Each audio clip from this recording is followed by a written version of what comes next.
Do it. All right. Hello, everybody. It's the Tuesday night comic book stream here at Fantasy Books and Games. I'm Aaron. This is Hey, Sam. what up? And man, we got a pretty large release this week. Yeah. There's like a lot of books coming out. And what always happens is like the majority of the books that I'm pulling every month all come out in the same week. And so that's kind of the case with me this week. Yeah. But, there's a lot of other, there's a couple of like, I feel like there was like one new thing. What? Oh, I already forgot. There were a couple. I mean, a lot of absolutes. I Yeah, think four of them there came are out. 4 absolute books coming out Yeah. tomorrow, and we'll talk about them. Nice. But before we do that, what we like to start with, and you can see I already got it on the screen, ready to go. Can they see that right now? Yeah, that's our first book we're going to talk about. I love starting with facsimiles. I do. And we have 3. Well, I think I've talked about this before. 2.5 facsimiles coming out tomorrow. The first one I'm briefly mention is Fantastic Four number 52, and this is the first appearance of the Black Panther. Oh. So this is a classic Stan Lee and Jack Kirby issue of Fantastic Four. It's a really good one. It's just, I don't want to spend too much time talking about it. Marvel actually put a facsimile of it out just a few years ago. So if you missed that one, here's another one. I kind of like this a new status that Marvel and DC have set up where they're just going to reprint facsimiles of a lot of their classic issues just every couple of years, just because why not keep them in print. But yeah, this is a really good issue. I like that, like right from the get-go. Have you ever read this one? I don't know if you've read much classics Not Fantastic a lot of Four. Fantastic Four, actually. It's really, really good. Okay. It's definitely of its time. So like it's definitely a 1960s comic book, but if you've read a lot of 1960s comics like I have, you can see that it's actually really just something that's really like modern about it in a way that other 60s comics aren't. Even though it's still going to feel like a 1960s comic, Right. But I really like Black Panther is set up right from the get go like a fully formed character. Wakanda is there, and they have the tribal system, the way he's the leader of the country, and also the superhero. And right from the beginning, they set him up as like a match for the entire Fantastic Four, where he could be a villain. Like most villains are more powerful than the heroes, Right. and he just like invites them there just to test them, just to see. It's like, are you good enough to be like aware of Wakanda type of a thing? It's really, really good. Another facsimile coming out tomorrow is Batman: The Killing Joke. This is one of the most famous Batman stories by Alan Moore and Brian Boland, and colors by John Higgins. And I think that's probably the most notable thing about this facsimile coming out, because this book has been reprinted like a million billion times. Right. But a few years back now, it was recolored by Brian Boland, the artist. And I have to say, I respect his decision to like recolor it to be more like closer to what his vision and what he wants it to be. Sure. I much prefer the original colors. Really? Okay. Oh yes, they're more like atmospheric. It's like there's a whole mood created with the colors. Like they're not necessarily realistic, but they're just so much more. I think I've said this before. Like they're much more like the essence of comics to me. Where it doesn't have to be literally realistically representing the image. Like it's creating an idea, and I think that these original colors do a really good job with that. I guess I should sort of be careful about which page I turn to. You've read Killing Joke? I have. Yeah. Yes, you should. This was one of the most infamous Batman stories. So infamous that if I don't remember the exact quote or interview, but I'm pretty sure Alan Moore has basically disowned this comic. Like completely. Yeah, like I mean, he's probably disowned. No, comics. not in a way where he's disowned a lot of stuff and he's taken his name off of stuff. But in this one, I think he's just straight up says it was a bad idea to do that story. Really? Like he's known as being the guy who's dark, and he reinvents the characters with this like realistic dark edge to it. And I think after the fact, he kind of was like, no, it was wrong to paralyze Barbara Gordon and put her through that. Like that's not that's not fair to the character. Yeah, You know, I get that. like sure, it creates a dark story for Batman and Jim Gordon and makes the Joker kind of heinous, Well, and you but get like Oracle out of that too, you and it's do, and like, everybody likes Oracle, but right. I think his thought was like, yeah, it wasn't really necessary for a Batman comic. You know, Yeah, it's the kind of thing that sure you can do in your independent superhero comic book, but it's not appropriate subject matter for a Batman comic, which yeah, is that's funny that like because that's like what he's known. This is one of his most famous stories, and I sort of agree. It's not well, it's not my favorite Batman comic. oh It's no, definitely not my favorite Alan Moore comic. no, I would agree But with it's that too. you know, it's such an important piece of history. It's still worth reading if you've never read it. Like it's definitely a thing of its time. Yes. But anyway, so it's cool. It's nice that they're doing an. I mean, I've probably had so many different copies of this. Like they do hardcovers and collections, and it's kind of neat just having the original issue with the original colors, and I appreciate that. I think the first time I read it, it was in the form of a trade, but I don't remember if it was like bundled with something else because Yeah, it's because not they put it dense enough exactly. for. They put it out as a trade, but it's just one issue, so Yeah. it's they just kind of beef it up. They put some back matter in there, and Yeah. you know I don't know. But so our half facsimile coming out tomorrow Okay. is GI Joe: A Real American Hero number 49. This is part of Image Skybound's reprintings of the original GI Joe issues. They're called the Hamophiles editions. They're not full facsimiles because they're not like you can. It doesn't have the Marvel logo, Right. and they don't have the original ads or anything. But it is just nice to see these. I've talked before about Skybound and DC. They're doing excellent work with their facsimiles. The reprint quality is incredible. They're Mhm. really good, and so I really like that Skybound is at least reprinting these issues. They just look so good. This issue itself is the first appearance of one of the kind of goofiest characters in GI Joe, who's also one of the most important, and that is Serpentor. I mean, I guess spoiler alert for like a 45-year-old comic, but Serpentor is in there, and there's a little after, like a couple of paragraphs right up by Larry Hammond, just kind of talking about how he feels about Serpentor, and you know how he had to, you know, because with GI Joe, he was writing the series, but all the characters were being handed to him Oh. by the toy company Hasbro. They're like, okay, these are the new characters in the next line of toys coming out, you know, in the next season. Put them all in the Yeah. book. Make You them know, relevant. you got to make them relevant Yeah. exactly. And so that was a pretty monumental task in some cases because some of the characters, like Serpentor, are kind of silly, you know, but like he makes it work. And I actually really like Serpentor. I even really like him in the GI Joe animated movie where that's where they get into the weird Cobra Law stuff, and they reveal Cobra that he's like Law.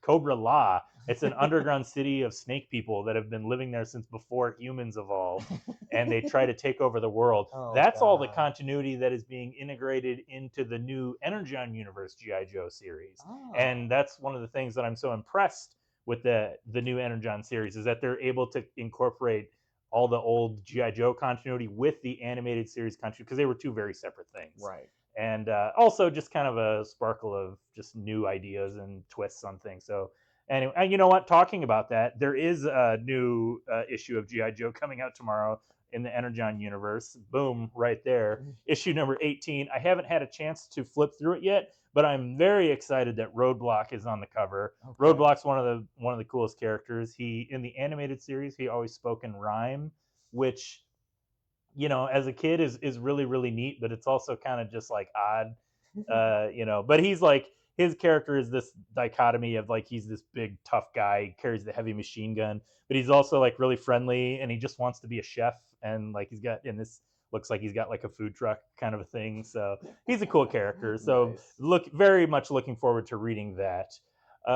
Collected edition coming out tomorrow that I wanted to make special mention of: Mothra, Queen of the Monsters. This is I talked about these issues as they were coming out.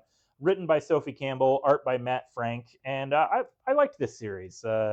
It's oh, let's put it on the big camera there because there's Yeah. some cool, just a lot of cool looking monster fights and stuff in this, and the story came together really nicely. It's I like that it's because I mean I don't want to go into the whole history of Mothra and like the priestess twins and stuff like that. But if you like Mothra, I think you'll be satisfied with this.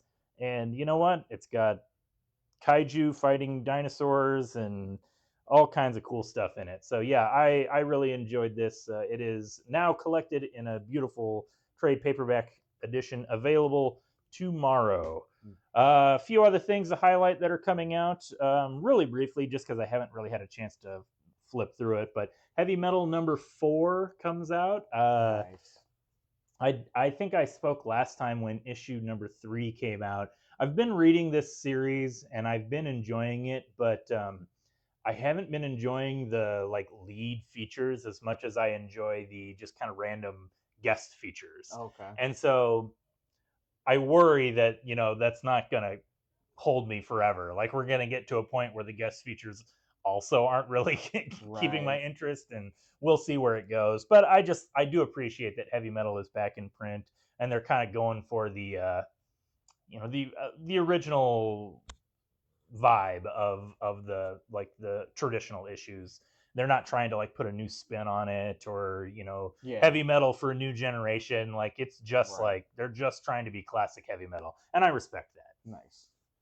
A few other second printings coming out tomorrow. We have Batman and Deadpool. There's two different covers. This is, you know what? I'll put them down on the big camera here. So yeah, we got two different covers. This one features I guess the new character that's created in the story. Did you read this one? I didn't. No. Oh, this because this was the Grant Morrison one. Oh. And was that like amalgam heavy? And it did make some references to Okay. amalgam, which is why I liked it. Like it had like spoiler alert. I mean, I guess we could flip through it, but it had. The book's been out for a long time now. Yeah, Dark Claw shows up, right. who's the amalgam combination between Wolverine and Batman. So I liked it. And then this was the new character that was created, the amalgamation of Batman and Deadpool, which I can't remember if it was Deadpool or I mean Batpool or Dead Bat. It was I think it was One or probably the other. it was probably Batpool, but you know it might be Dead Bat just because that's funnier to me. Dead Bat would be great. Yeah, but there's a nice other cover here that's by Jim Lee, and it's him drawing like the classic versions of Batman and Wolverine. Although it's kind of ironic that he's drawing Wolverine in the brown suit because his whole thing, like when I guess he drew Wolverine He's in the all brown about blue suit. and gold, right? Yeah, I guess he drew Wolverine in the brown suit when he was drawing Uncanny X-Men, but like when they started the new X-Men series that he kind of basically was in control of. Like the whole thing was he brought back the blue and gold, Right. and that was like his like big like his mark on the character was that he brought back the classic costume. So it's kind of funny that he's drawing the brown costume here. But you know what? I always kind of prefer the brown costume, so I enjoy, and I do like that it's like classic Batman.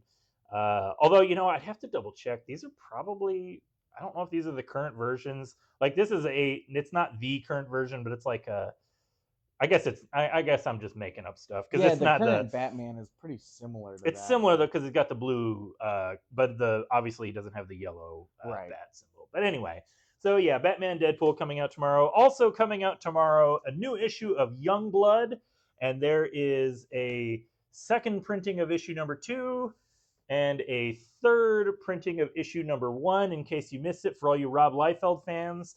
Now, I've talked about the first two issues of this series as they came out, and I don't want to repeat my weird history with Rob Liefeld. I don't like to dog on the guy. Yeah. He's his comics meant a lot to me at one point in time, and I promised a friend that I wouldn't make fun of this new issue of Youngblood, and so we're not going to talk about it. Oh, why's that? You know, there's just some.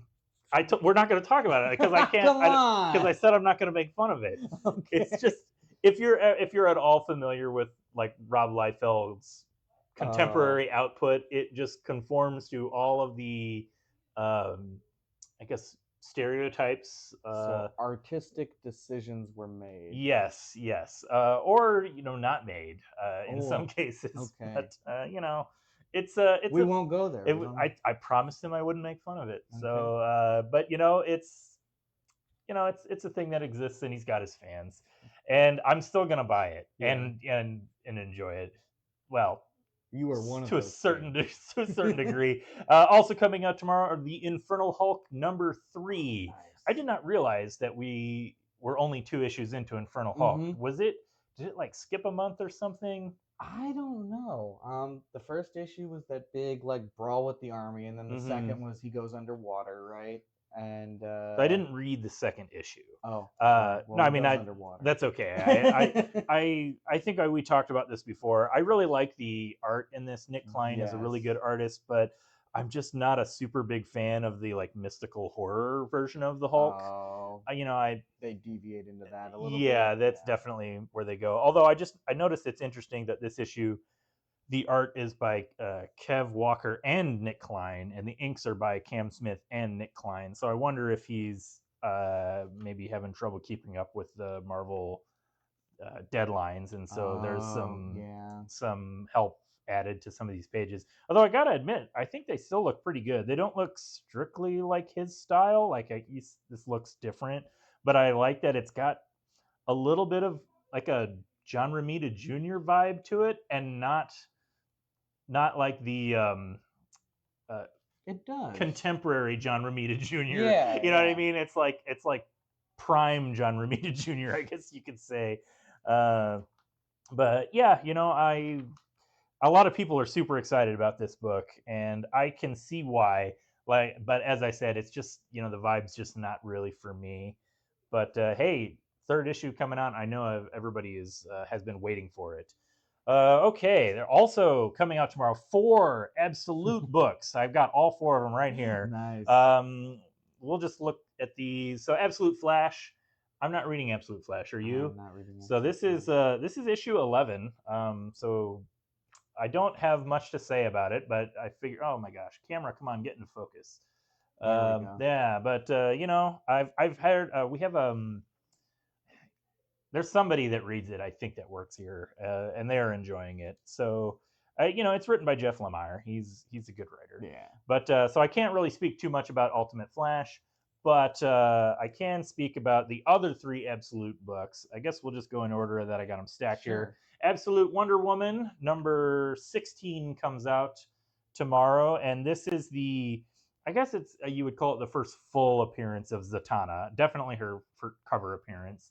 Did you have you been reading Absolute Wonder Woman? Have you kept up with it? I fell behind, and not because I was wasn't enjoying it or anything. Yeah. I really dug it, but I can't remember. I think it was just one of those things where it was working. And I had a similar experience, but I forced myself to get caught up. Yeah. And I'm really liking it. And this is a really good issue. Okay.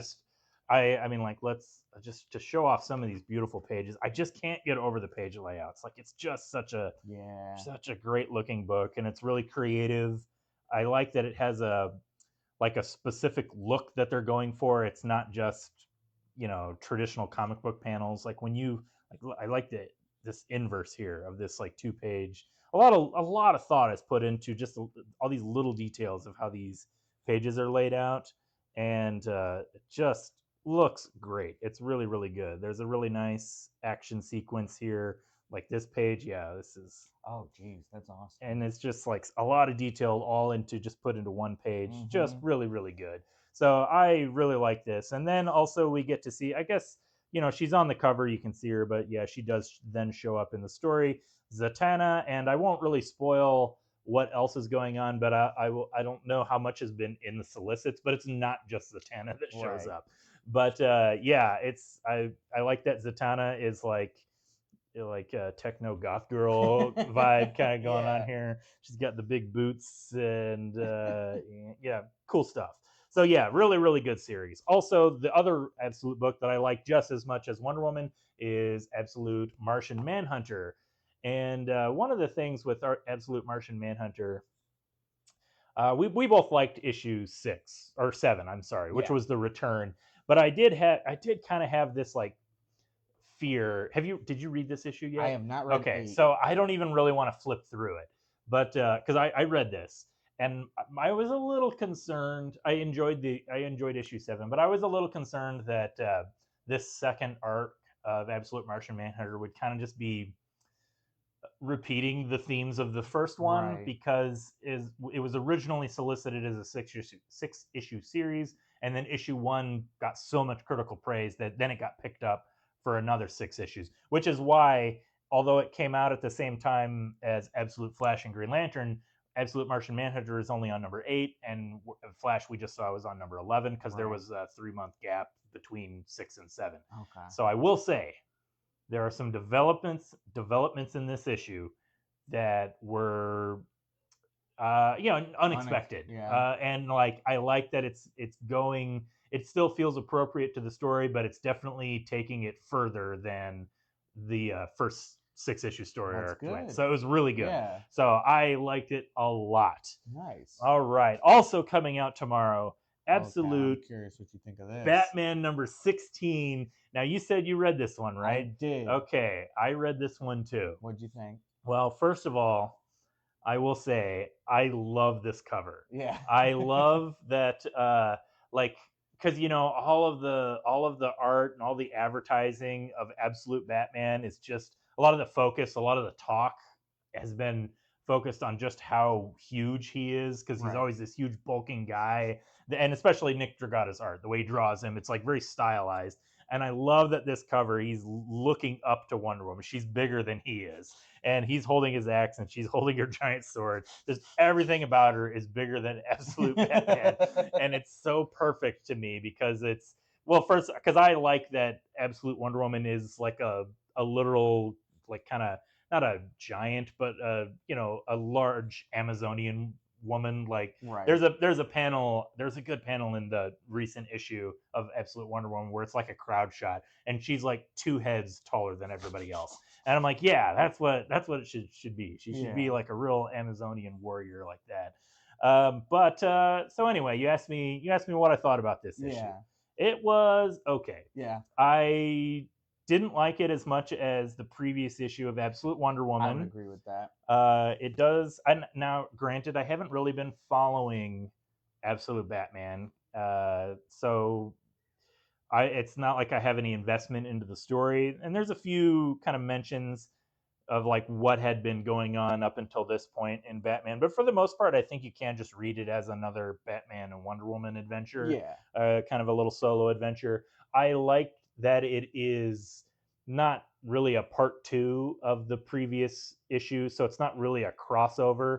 So you don't have to read this like to get the full story, and you don't have to read the previous one to get the full story either, really. But it does come second, like it does come after the events of the previous issue. But yeah, other than that, I thought it was okay, and it just kind of reminded me why I don't really read Absolute Batman. It's like, I don't know, there was like a few moments of, in my opinion, like cheap humor that always just take me out of it, where I'm just like, like you Scott just Snyder humor. Scott like Snyder. Cyclops. Yes, that was the one. And I didn't want to specifically call it out, but I was like, oh, we're gonna do a joke here. Okay, Yeah. I get it. It's all like, it's, that whole page is like classic comedy timing and setup, and that just was like, the way the story just ping pongs back and forth between dark and serious, and then just like silly comedy. It just doesn't work for me. It's like tonally not consistent. Yeah, that's what I would say. Yeah. But I say that, but still, my favorite thing in Absolute Batman was the funniest thing I've ever read from like issue 5 or whatever, where he drop kicks the kid. So I don't know. It's I don't know. It's not my favorite. What did you think, Sam? I thought it was good. I enjoyed it. I'm a sucker for kind of like sentimental moments. Like, he has like a moment with I don't know if it's super. I don't know how much spoilery of or a not. spoiler. Well, let's just say this: he goes to the afterlife, Right. and if there was one person Absolute Batman could speak to in the afterlife, I'm sure you can imagine who it would be. Right. We're not going to actually say who it is, Yeah. though. But yeah, it's a sentimental moment. Right, and I don't know. I'm a sucker. Oh, I guess for I just moments like almost that. spoiled that. Whatever. Yeah. Yeah.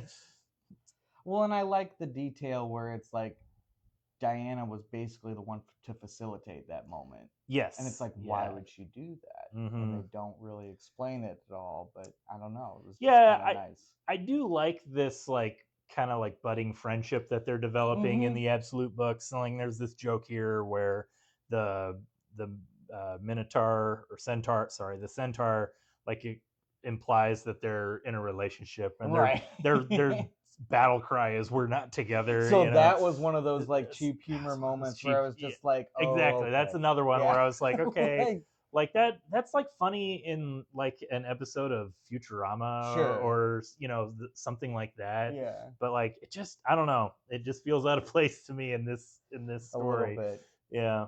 But I'm still gonna buy this issue for the cover, right? And because Absolute Wonder Woman appears in it, and I liked it enough. That's how I'll put it. I think I liked it a little more than you, but I can see where like the gripes. Yeah. Did you like it more than the previous issue, the first appearance of the Joker issue, the previous issue of Absolute Batman number 15? Oh, absolutely. You did. Yes. Okay.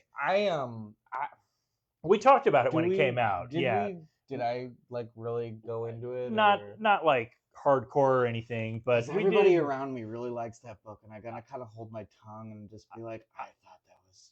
I know we did the same thing where when we did the stream last month, we were both like, like walking on eggshells because it hadn't come out yet, right? And it was a big issue. It was a big issue, and I'm not surprised that everybody really likes it. But like that's another example. It's like the two extremes of like Zack Snyder's that it just doesn't click for me. It's like that book was so over the top with how edgy it was, and then like so much so, like, almost like humor, like a joke or two, not referring to the Joker in any way. I'm just saying like cutting it with some humor might have like, I don't know, made it a little more palatable for me. Yeah, I don't know.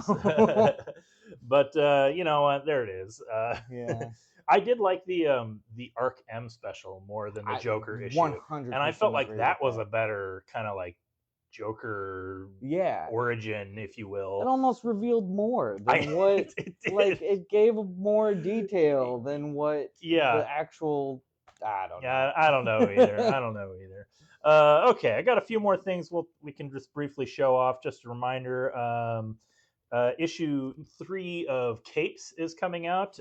If you are getting hyped on Invincible Universe, like the animated series is out right now, and there's the new Battle Beasts comic series, right? And Kirkman is reprinting his original Invincible tie-in series Capes. I forget if it's like, I think it was originally 6 issues, but they're going to reprint the original series with updated art, and then they're going to do new stories after that. So I like that he's kind of playing around in the Invincible universe again. I actually never read Capes the first time it came around, so this is all kind of new to me, and I like it. It is just like classic Kirkman superhero stuff, where a lot of it is very like self-aware, playing around with tropes. I mean, right there with this panel right here, that's Dark Knight Returns, and so there's a lot of kind of in jokes, and but like what's so, I don't know, kind of fascinating about Kirkman is like the dude is like a character creation machine. Like he'll come up with a character just based on a silly name, and then it's like, bam, there's your character. And so there's millions of characters in this series, but I really like it. It's fun. It reminds me of when I was reading Invincible the first time as it was coming out in those early issues, where it was, in my opinion, it was really fresh and kind of it was like not exactly a deconstruction of superheroes, but it sort of was. It was like a very, like, it wasn't I don't know how to describe it. It was kind of a deconstruction, but it was just playing around more with the tropes and the histories of the Marvel and DC characters rather than just trying to break them down. Right. I don't know. It's like a step removed from like the Boys treatment. Yeah. It was never like trying to make some big satirical statement about like what superheroes represent. It was it was like an earnest superhero story, just with kind of a unique twist and very character focused. And I think that's what always worked best for me when Kirkman is writing like superhero characters, because he really is just treating it like just a drama story about these characters in a superhero universe, as opposed to like some uh grand epic tale that's like an allegory for something and the characters are only in service of the plot. Like his stories are just about the characters, and that's what makes them interesting. Nice. So yeah, I've been enjoying Capes. I only have a few other books really to talk about. Most of this stuff is just in my regular pull, and I do recommend it to people if they ever get a chance to check out. I've always enjoyed Kea. This is fun, fun sci-fi fantasy adventure. I think a trade paperback came out just last week, maybe. So we're in issue 33. Yeah, this is a fun book. It's written and drawn by Wes Craig, and let me put it on the big. There we go. I mean, like right here. Look at this cool, like dinosaur monster, and there's like frog people, and there's robots in it. Yeah, it's like it's all the cool stuff that I like in sci-fi fantasy adventure. And there's a little boy who's a chosen one, and his tough older sister that has to keep him safe. Yep, really cool. Nice. Also coming out tomorrow, Blood Squad 7, everybody's favorite young blood postmodern deconstruction, which is funny that this is coming out now because I've talked about this series before, where it's the initial idea of Blood Squad 7 was to reintroduce the idea of Youngblood into the shared Image universe. And now Rob Liefeld's just doing new Youngblood stories. So, you know, but they're two very different types of storytelling, because Right. Joe Casey is definitely the late 90s, early 2000s era of Image, like that type of, that era of Wildstorm Image, where it was not, you know, it wasn't the early 90s extreme era anymore. It was Right. like the like serious, not even just deconstruction, but like very postmodern, like realistic takes on these characters, more science fiction influenced rather than just superhero fantasy.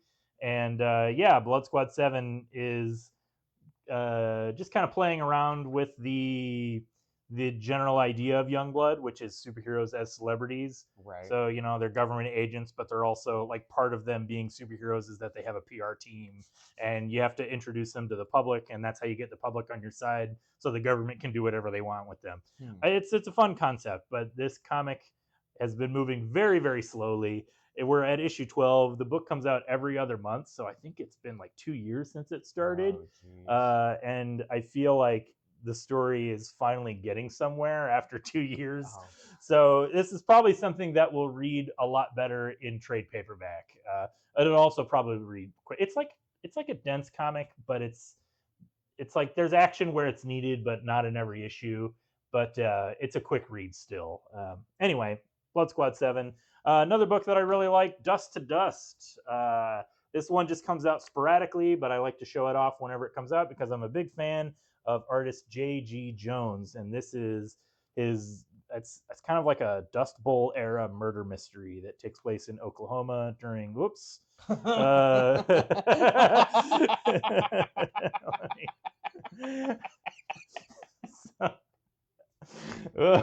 I haven't read this issue yet, but there we go. That's a little bit better. It's definitely a very adult comic book, but yeah, this is a cool comic.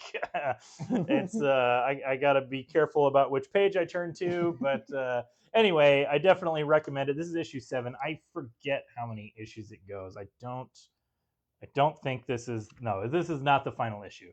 So I'm sure this comes out sporadically. Like there's probably been a few months in between this and the previous issue, just whenever they can get back on schedule, because as you can see, the art is very intricately rendered. Yeah. And I really, really like this comic. Okay, let's see. You said you read. I read Absolute Batman. We already talked about that. I also read Iron Man #1. Oh yeah, let's talk about that. Yeah. Iron Man #1. This is probably one of the new releases for this week. I'm So so this. I'm Go I'm ahead. just gonna say I've never been the biggest Iron Man fan. I Out love of Iron you love Iron Man. Man? I do. I Okay, haven't read a lot of Iron Man, but he always resonated with me a lot as a kid. I think maybe I'm just a sucker for the Marvel movies too. I just sure, liked sure. Robert Downey Jr.'s portrayal of him, but like, uh, I don't know. I just love that he's just a very complicated, deeply flawed human being. Mm-hmm. I don't know. I just think that he's really Did cool. did I ever tell you about my friend that has every issue of Iron Man? No. Well, every issue except this one.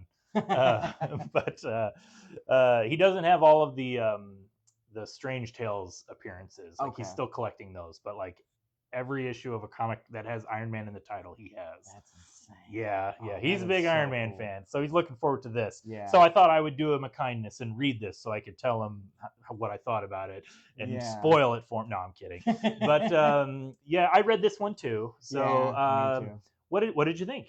I thought it was okay. I think, well, so the previous series Uh-huh. that ran last year for Yeah. Iron Man, I, maybe I missed an issue or two, but it just kind of did it just It just like end? petered out. Yeah. Yeah, I and like thought I was like shocked when I realized like, oh, there hasn't been a new Iron Man comic in a few months. right, And then I was like, oh, I think they just stopped it.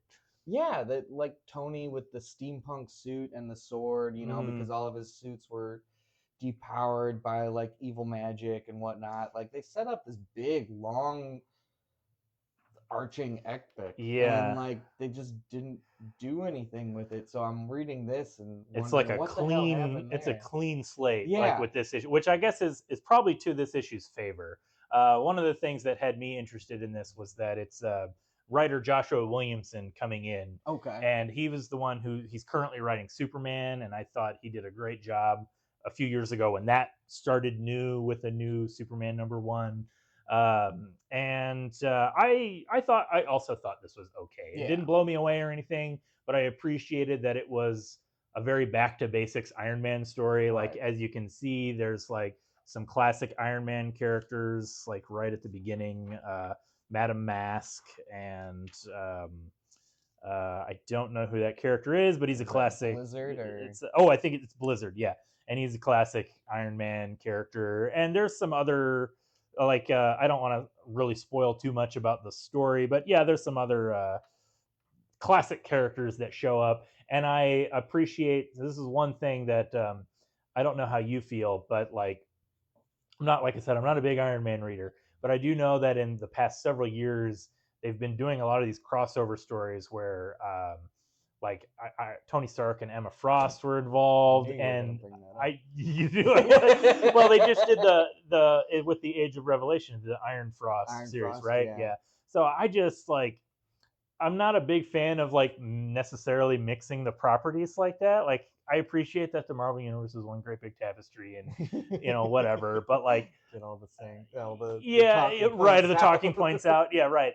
But also it's like I don't know, just like let Iron Man be Iron Man, let Spider-Man be Spider-Man. That was the same reason I never liked Spider-Man, like whenever he would get like Iron Man. That's why I don't like the Marvel Cinematic Universe Spider-Man movies. I don't like that I don't he's like not that his own thing. he's not as I don't like that he's Iron Man Jr. in that. And that's just like I get that that's what you're doing for your shared universe, but like, Spider-Man fans want Spider-Man, although I don't know, those movies did well, so what do I know? But I think it's definitely true with Iron Man comics, although Iron Man I feel like is one of those characters who he was always just popular enough to keep his book in print, but he was never like the most popular book. You know what I mean? Case in point, like by the previous series just kind of canceling without. and I think it just like I think Marvel was just like, yeah, we need to just set this aside, let it sit on the back burner for a few months, and then we'll come out with a new #1. Let's see what people have. Let's see what do you got to like kind of bring Iron Man back into the fold. And so I think this issue does it enough. Like there's a final page twist that raised an eyebrow. It did a little bit for me as well.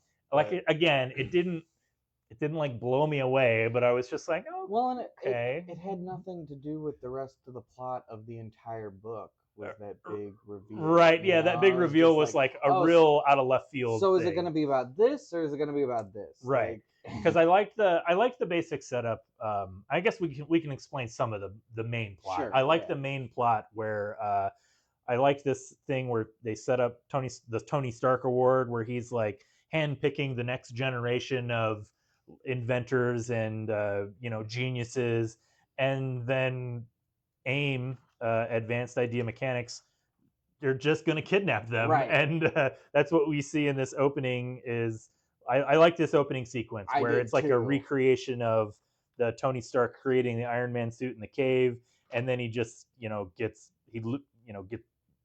beaten back by AIM, and they reveal that it's not Tony Stark, and they've just got this whole process where they're just trying to create the next Tony Stark, but that will work for them. Yeah. And I was like, okay, that's it's an interesting concept. It's a perfectly good high concept for like your ongoing story. Right. And then there's something else going on in the background, which we're not going to spoil. Right. But I like that because it felt appropriately Iron Man, where it's like because it's all about Tony Stark, like his character had, like his weird feelings of responsibility and also need for attention, and it's all kind of mixed together where it felt like Joshua Williamson, he's a good writer, and I think he gets character, and I feel like he really does get the character of Iron Man in this, and so it worked. Yeah. So we'll see, we'll see where this can go. Yeah. Okay. Yeah, it wasn't earth-shattering or anything like that, but it was good. It's like I didn't hate it. No, me neither. There's been a lot of things where it comes out where I'm just like, we're not talking about this. So the fact that we're talking about it, it's all right. Let's see. You had one more book there I wanted to talk about. I do, but I didn't read it. Well, I did read it. Oh, you did? I did. We're gonna briefly mention Skinbreaker. Nice. Now, I don't want to show off too much of this since you haven't read it. Right, I appreciate that. But we talked about every issue of this that's come out. This is issue 5, and I just have to say I really, really like this comic. I thought maybe I would get bored of it, or maybe the story would kind of run its course. But it's like each issue they find a new way to be interesting and move the plot along without being overly complicated. Like we talked about this before, where it's like such a straightforward story, but it's also kind of refreshing. Yeah. And we've described it as simple, but not to be like derogatory or to put it down in any way. Like, it's just a very concise, well-constructed plot. Right. And the art is just beautiful, and that's obviously one of the big like selling points is just this beautiful art. But I like that. I mean, the basic setup is you just have this orc tribe. They don't really. We've talked about this, so they don't really say what they are. It's like aliens on a planet or something, but it's a very tribal, barbarian type of setting, and it's just this internal power struggle between like the chief and the multiple generations. It's like, and it's this idea of like the old ways versus the new ways, and what's perceived as progress, and like exactly. And I think what makes this work so well for me, I kind of had this epiphany today. Where I was just like, because like if I can ramble on for a second, I really enjoy The Hobbit and Lord of the Rings. And I remember like there's something that's so unique about Lord of the Rings where a lot of people have analyzed it, and nobody has like a really definitive, like, this is what everything in Lord of the Rings means. It's open to a lot of interpretation. Now, I don't necessarily think Skinbreaker has that going for it, but one of the reasons Lord of the Rings is the way it is because J.R.R. Tolkien said that he never really cared for allegory in writing, and he didn't like that. Like he wanted the story to just be the story, and if a writer was like, well, this story is really about this, he immediately found it boring. Because like if you know what it's an allegory for, you know what the story is. There's nothing like it's just and it's also just like it's a little too much like the writer patting themselves on the back for like, you see how this is exactly like this.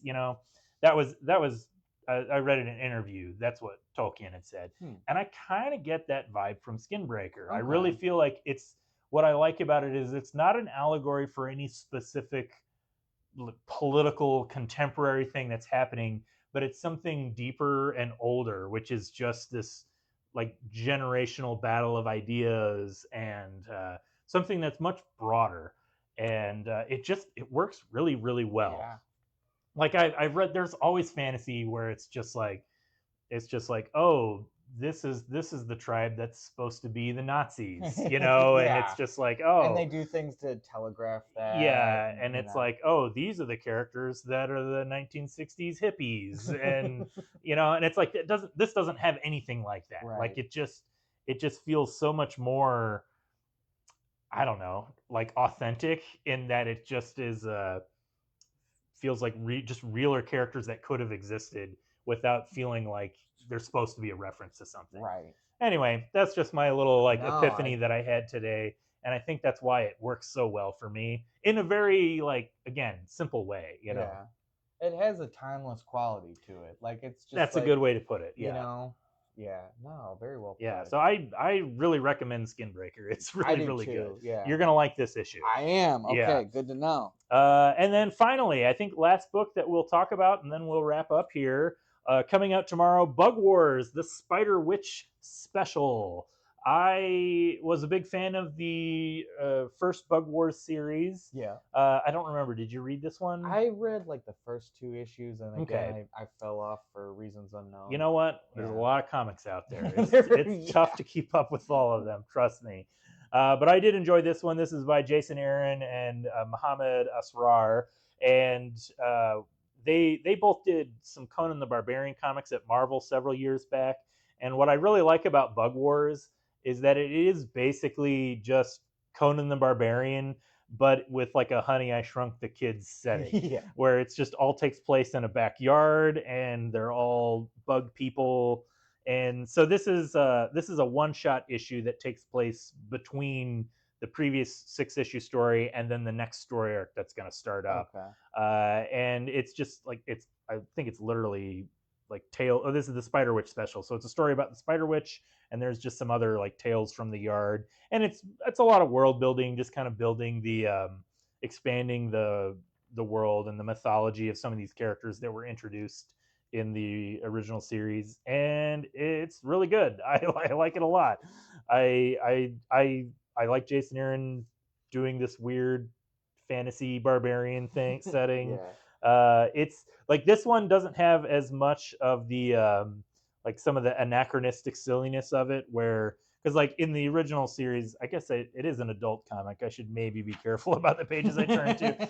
In the original series, the main character was a kid who got shrunk down, and he was kind of like a chosen one type of character, Right. where he was looking for his dad who went missing, and turns out his dad got magically shrunken down into this barbarian world in his backyard, and so he goes to find him. I like that this issue is kind of expanding it, where it's not just bugs anymore. You have like people that are somehow related to the animals, like squirrel riders, and yeah. That's So awesome. yeah, it's really fun. It's good, and it does a good job of like treating it seriously. Like there's never any like silly jokes joking necessary. There are some jokes, Sure. but they all come like from the character. The story isn't just like being silly for no reason, Right. about just like, you know, how silly is it that there are these barbarians that are bugs, you know.